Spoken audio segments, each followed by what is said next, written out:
Over the weekend, reports surfaced that BYU was trying to lure some of the top players on Utah's roster to become BYU Cougars. We're talking about those reports, Keanu Tanuvasa's future, and Dorian Singer's future as well on today's Locked On Utes.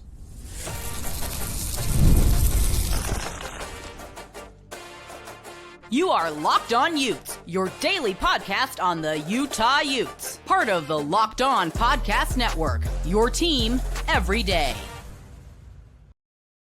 Hello, everyone, and thank you for making Locked On Utes your first listen and view of the day. We are part of the Locked On Podcast Network, available wherever you get your podcasts, as well as on YouTube. If it's your first time listening to our show, make sure you like and subscribe. Love interacting with all of you in the YouTube comments, as well as on social media, where you can follow our show at Locked On Utes on X. My name is JT Wistrcill, former intern inside the University of Utah Athletic Department. Excited to have on friend of the show and the publisher of Utah Rivials, Alex Markham. And Alex, you dropped a bombshell report this weekend discussing the news that, and this came from your X account, where you said 2 Utes who BYU unsuccessfully tried to lure into the portal and over to Provo for months, Smith Snowden and Lander Barton. And you said they're 2 of 3. We'll talk about Tanuvasa in a little bit, as well as some stuff with Dorian Singer, just if he can come back for a 5th year in a moment. My reaction to this is I'm obviously very excited that Utah was able to keep both Snowden and Barton, 2 key pieces on this defense. Anything that success that Utah is going to have in 2025 is going to be in large part because of the contributions those 2 make on defense, 2 of the best players on Utah rosters. This is great news. They're coming back. How close was Utah to losing these 2 players, Alex? You know, it was a battle. I mean, I wouldn't say it was necessarily close with Barton. Okay. Mm-hmm. With both of these guys, I mean, it's gone on at least the majority of the season with Snowden. Mm-hmm.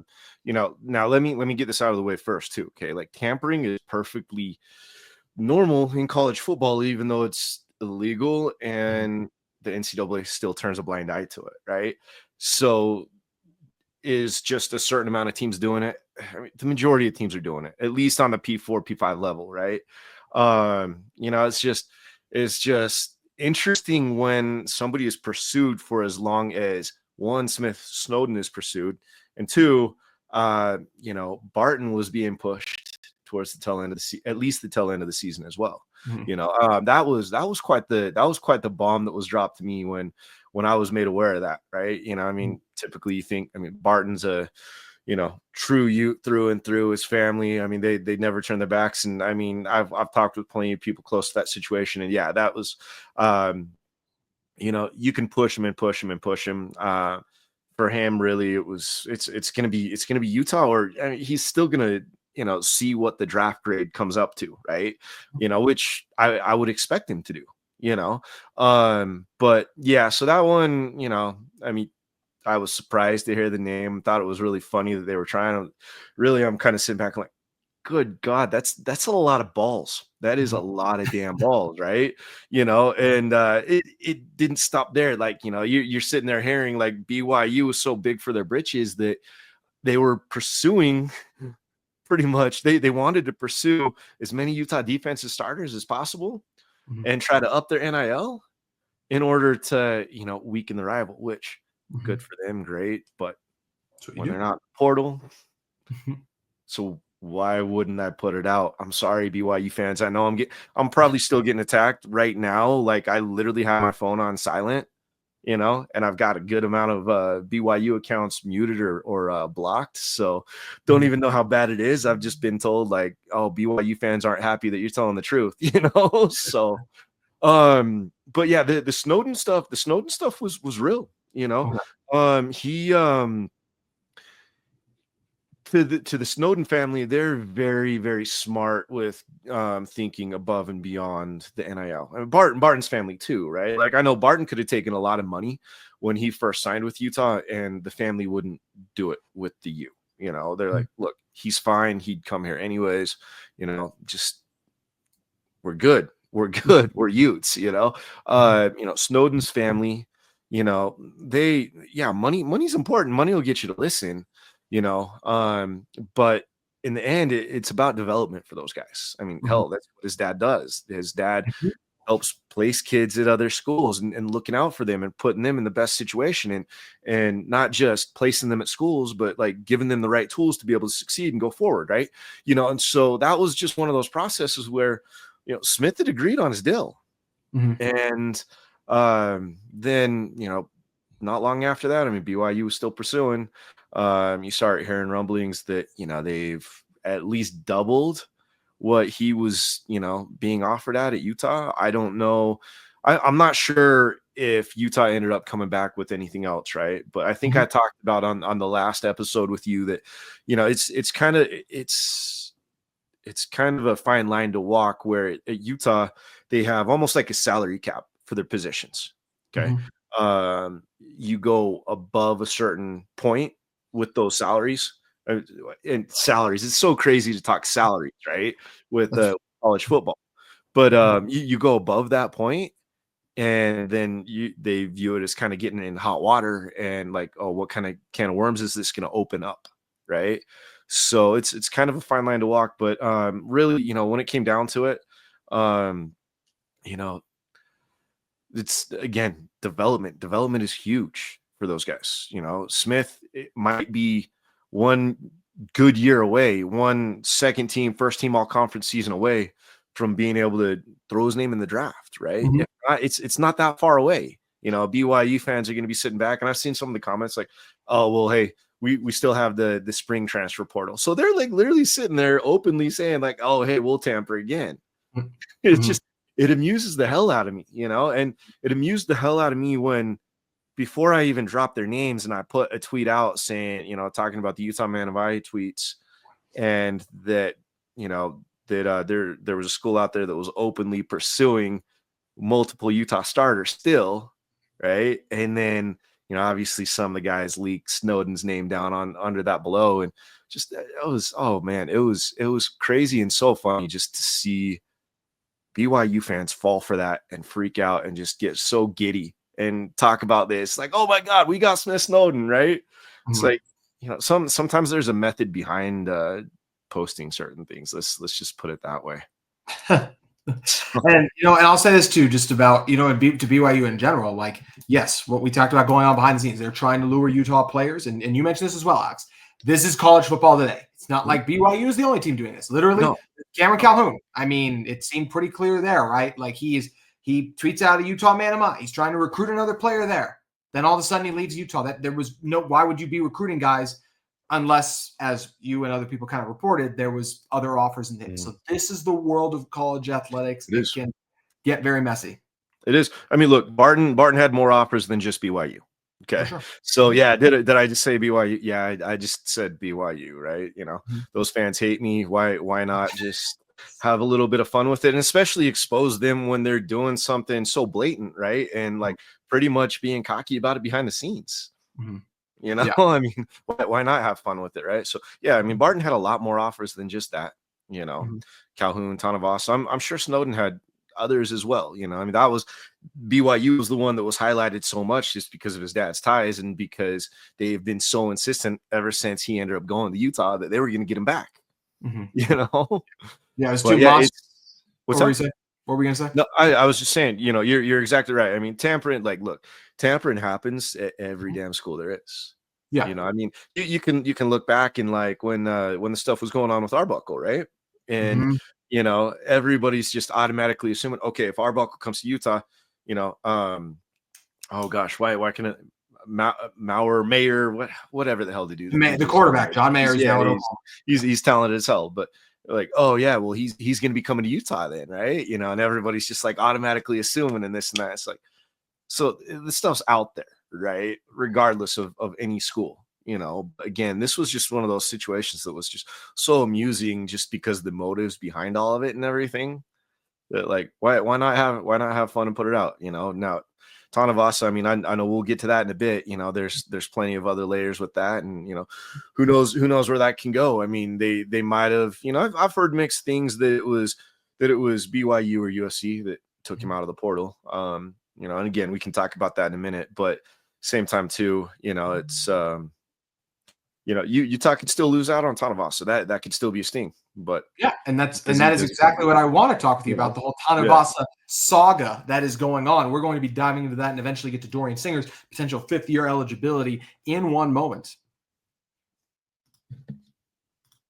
But first, today's episode of Locked On Utes is brought to you by our friends at Rocket Money. Did Rocket Money help you find any subscriptions you forgot about or that you were paying for twice? That definitely happened to me. I had a few subscriptions that I didn't even realize I was still paying for, and Rocket Money has made it so easy to track them all down. It's like having a personal assistant for all your finances. Rocket Money is a personal finance app that helps you find and cancel your unwanted subscriptions, monitors your spending, and helps you lower your bills so you can grow your savings. It brings everything together in one place, whether it's subscriptions, your spending habits, or even the goals you want to hit this year. Rocket Money has over 5 million users and saved a total of 500 million in canceled subscriptions, saving members up to $740 a year while using all of the app's premium features. For me, it's one of the best features is that subscription tracker. I mean, I've used it to cancel services I wasn't using anymore.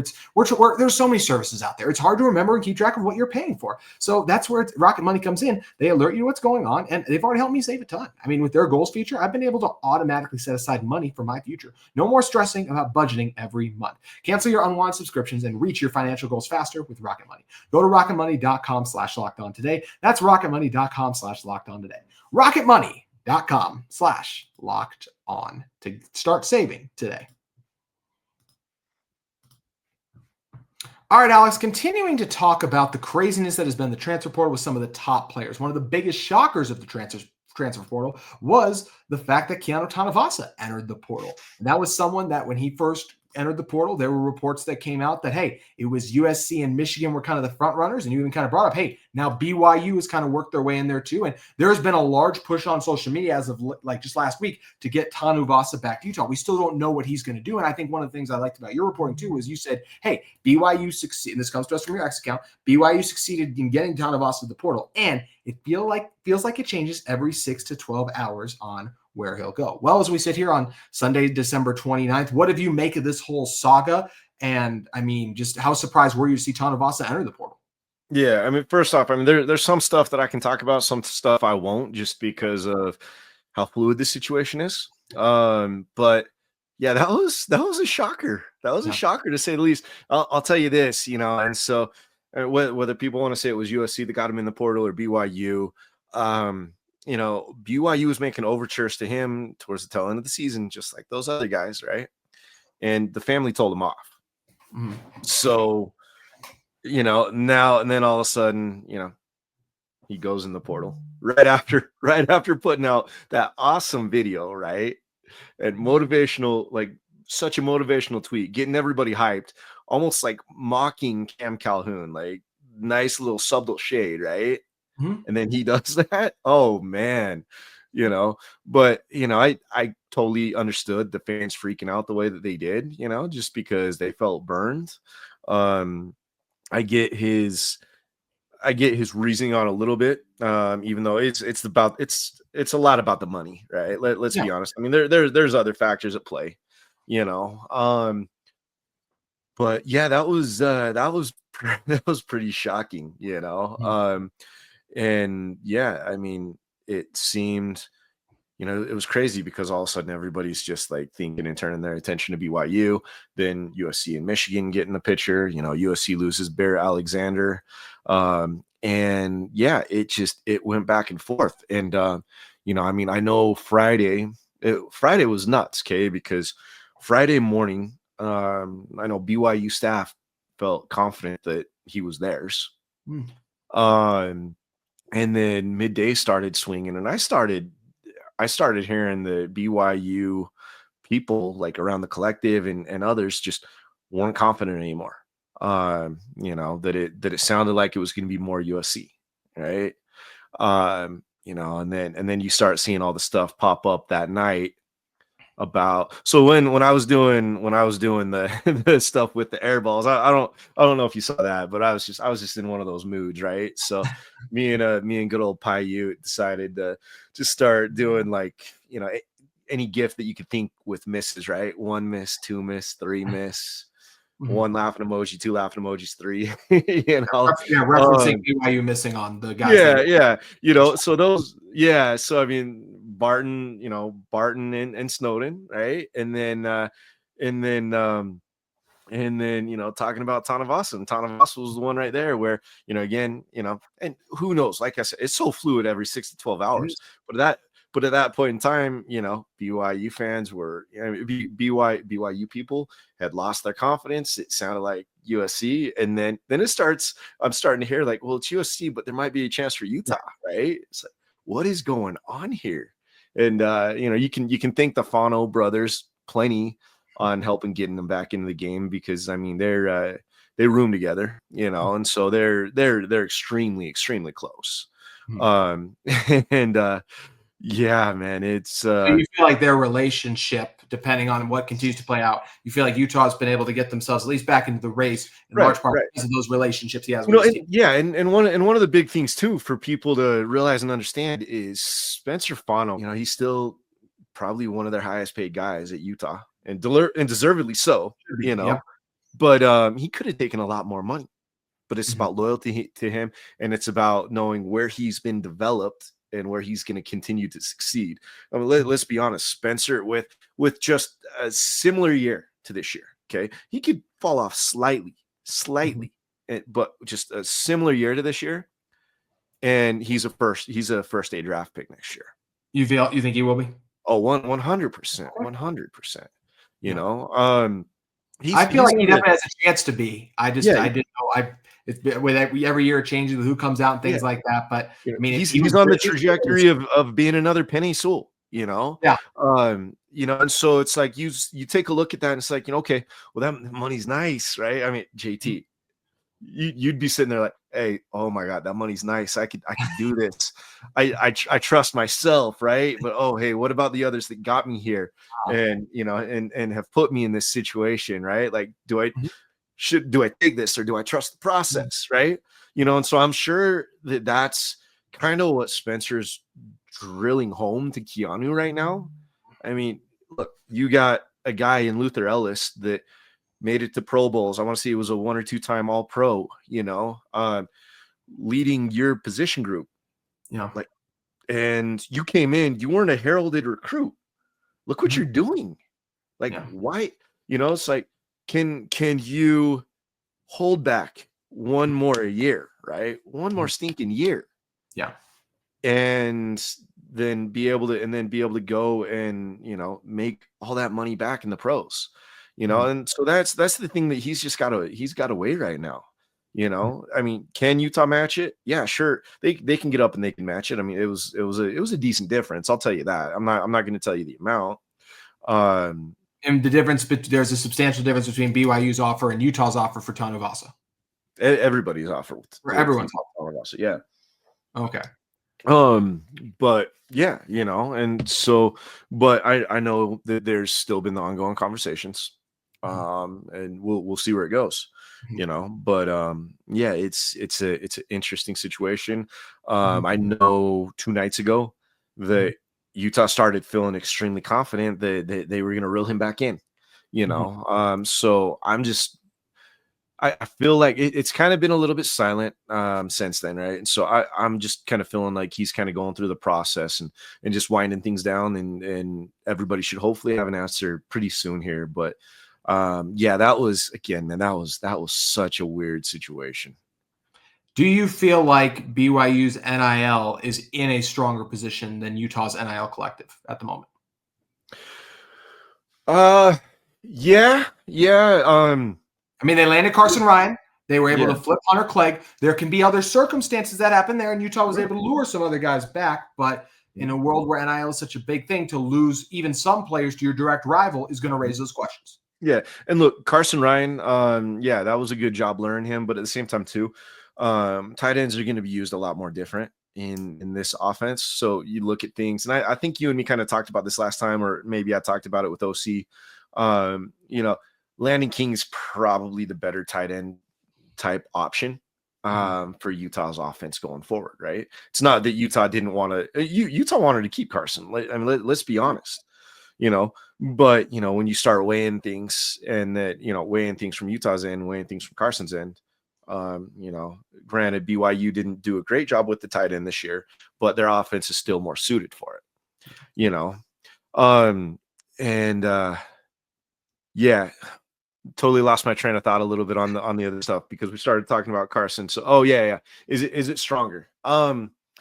Yeah, I mean, look, BYU's got a lot of billionaires. They do. Well, let's admit that, right? Well, we know who they landed on the hardwood, right? They landed Right, AJ Dembele, right. but You then we know, also just and talked about them missing out on those football guys. So I think that raises those questions about their ability to land top yeah, talent on the gridiron. yeah. You know, and you know, I know I've talked about this, but Chris Hill is a beloved athletic director, right?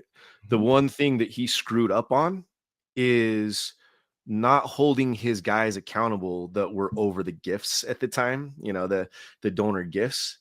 They didn't have budgets from what I was told. Okay. They didn't have quotas that they needed to hit. Okay. And so when push came to shove, what I've been told over the years by multiple people, okay, is that Hill would then go to the big fish. Mhm. Well, the big fish are starting to fade, obviously, right? You know, Huntsman's passed, you know, others are getting older. Mhm. Um, the middle ground guys that were working their way into where they could be the big fish were getting neglected. So everybody that wants to trash Harlan, I get their beef with him on certain things, but Harlan has done a lot to Mhm. bring certain boosters into the picture and get them to donate more, you Mhm. know. But Utah's behind in large part, and again, people can blame Harlan all they want. Utah's behind in large part because one, how Chris Hill handled those situations back in the day, and two, because Harlan wasn't the most pro NIL at the start of the NIL era. Which So there were a lot you of mesh people not those at two, the time too. right? You mesh those two together. That's your Yeah. issue. That's your problem, right? So fans, stop blaming Harlan on all this stuff. A lot of this again goes back to Chris Hill. You know, the other thing to it too is, you know, and I've been talking with some guys that are pretty intertwined within the situations, within some of the negotiations and stuff like that, and knowing how BYU is doing their stuff, knowing how Utah's doing their stuff. Um, the way that BYU is doing some of these things, and again, I got to be careful on how I talk about these things because I don't want, you know, the BYU fans to start jumping down my throat. Oh, Alex is just a fraud. He just everything he says is fake. Oh, come on, man. But you know, BYU has some tactics that they use with trying to lure some of the guys in with money promises and Mhm. like the points that they're going to be getting it and so on and so forth that haven't fully matched up, Mhm. okay, to the promises. Mhm. So BYU has more money, you know, they also can make a little bit more unrealistic promises Yeah. and not follow through.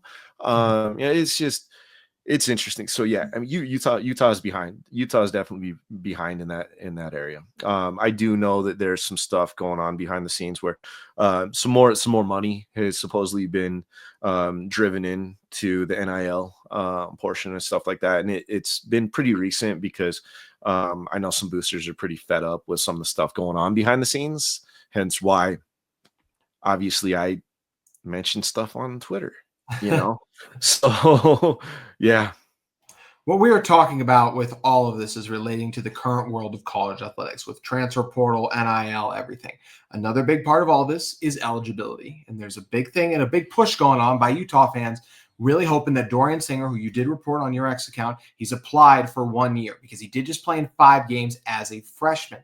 Now, that's you only play 4. That's so he is over the limit. But as you also reported, and we've heard this as well too, the NCAA has discussed a 5-year eligibility clock with no redshirt. With these court-ordered JUCO rulings, that change can happen fast, and this would apply for Singer. What do you make of the Dorian Singer situation right now? Yeah, it is crazy, right? So, I mean, look, all these rumors started just because of a Snapchat, an Instagram post from Devin Dampier, Mm-hmm. and it was just saying, "You boys." They were both sitting together and they were doing some training, right? And Mm-hmm. so, what ended up going on with that? Um, Dorian is appealing. Okay. Mm-hmm. Now at the time I'm sitting there thinking, I'm like, God, this is a damn long shot. I mean, he played 5 games his freshman year. You can say, oh, you know, it's like, oh, poor pity me. Like they played me one more game. NCAA usually doesn't care about that, right? So with that, um, you know, you mentioned the JUCO stuff, which I posted about. The JUCO stuff is absolutely insane right now. Like it is just, it's making the NCAA look stupid. It's making the courts look stupid. It's like, dude, like I mean, let's see who's maybe some guys that Utah would have had leave early thinking that they could make the NFL, and then they just kicked around on a practice squad for 2 to 3 years. You think they might still be eligible? They might be on, with how the court's ruling on all these things, right? That's just me being over the top, but That's true. that is how stupid it's gotten, and so it was just funny because that stuff starts going down. I hear that he's applied for it, and then I remembered some conversations that I had. Okay, this was before the start of the football season even happened, and it was, basically, Alex, I'm telling you, there's talk behind the scenes with the NCAA and everything, just because of how all these different rulings are going, and how college football is shifting, college athletics period is shifting, that they're considering going to a 5-year eligibility clock with no red shirt. Mm-hmm. Okay, so basically somebody can play 5 years. Mm-hmm. But knowing obviously usually there's 1 year for development, or maybe there's 1 year for injury. I'm sure that they probably throw some form of a stipulation in there for some kind of a medical red shirt, right? Yeah. But yeah, so when I remembered back to that, I was like, oh my God, like this JUCO stuff that's happening right now, and at the rate that it's happening, Dorian's got a legit shot. Yeah. Because again, that stuff has been talked about. Okay. If they're going to soften things for the JUCO, then you got to start softening things for these guys too. Now, everybody might sit back and like, well, it's going to screw everybody, right? It's going to screw the high school kids. It's going to screw some JUCO kids coming, whatever, right? People got to remember that scholarships are going from 85 to 105 if a school so chooses. Mm-hmm. So it's not going to really screw schools that much, But yeah, that's the interesting thing to pay attention to right now, is just because how all these rulings are just happening so fast, and some of them are so damn bizarre, right? Mm-hmm. This one's not necessarily bizarre. It makes a lot of sense, and it could force their hand. Now, the question is if they do this ruling, will it apply for the guys that would have just graduated that maybe didn't use a redshirt year and so on, right? Maybe they would have just finished the 4 years. So that might be the big question if something like this pops off. Is okay, the guys that just technically had their senior season, but they've only played 4 years. What can we do on that? And if they say no on that, then there's going to be another fight. Yeah. And it seems like, honestly, again, I made that wisecrack about guys toiling around on the practice squads if they've left a year early, right, and never making it. The courts have gotten so crazy that it's almost like they're approving every and anything right now. Mm-hmm. The Diego Pavia thing, just when we break it down, of like, hey, he played his full amount, but he played it at JUCO, but he at the end of the day, he played college football, and we're giving him more back. Like, that is a very interesting ruling and direction, and which rules matter. We're changing things now. I would be totally down to give guys more 5th years. Also, in terms of this, Alex, just like the records that Cam Ward, regardless of how everyone feels about him playing there, but also like even like a Dylan Gabriel, like they're setting these records because they've gotten this 5th year that if we don't make change, those records will never be broken. So that's another thing. I feel like why I would be totally good with this. Right. Well, you look at the NFL stuff right now too, right? And it's like, even if Saquon ends up breaking Eric Dickerson's record next week, it's not a broken record. It's one more game, So yeah, it's a weird time for college sports, man. I'm telling you, like, I don't even know how I feel about it. It's just, man, it changes constantly. And it's like, how the hell did that just happen? I feel a very similar way on the door. If we're not going to change it for a 5 year, like if they want to change it for everyone like that, great. But there's also part of me that's like, hey, I feel for Dorian. Selfishly, it's good for Utah if Dorian plays. Right. But just like now that we're changing these rules around, like he played 5 games, like that's the rule. So that's where it's also like, if he doesn't get it back, that's the rule. Like that's always been the rule. So it's a very. Can you imagine Utah in this offense with Dorian Singer, though? Oh, my God. No, that's what I mean. Selfishly for Utah, I really want him back. And Dorian wants to come back. I hope he gets to come back. But we'll see. Nothing. Never say never in the current world of college sports, though. It's always wild. Alex, you do a great job of breaking everything down, reporting up to the minute. Greatly appreciate your insight. If people want to absorb more of everything that you are reporting on, where do they need to head over to? head over to utenation.com or utah.rivals.com. My Twitter handles below there, A Markham Rivals. Always love just interacting with everybody, even if you don't throw any money down and join the site. You won't get everything, right? But I'm still, I mean, JT, I mean, you've seen it, man. I'm still pretty transparent, more than most on Twitter. So maybe sometimes to my detriment, but no. Well, we always appreciate your transparency. I know the fans do as well, because everyone wants to know what's going on. So I appreciate you coming on and shedding that insight here tonight. Alex, thank you again for stopping by. Buddy. Take care. That's going to do it for today's Locked On Utes. We'll be back with you tomorrow, breaking down the latest Utah transfer portal, NIL, everything Utah and college football craziness.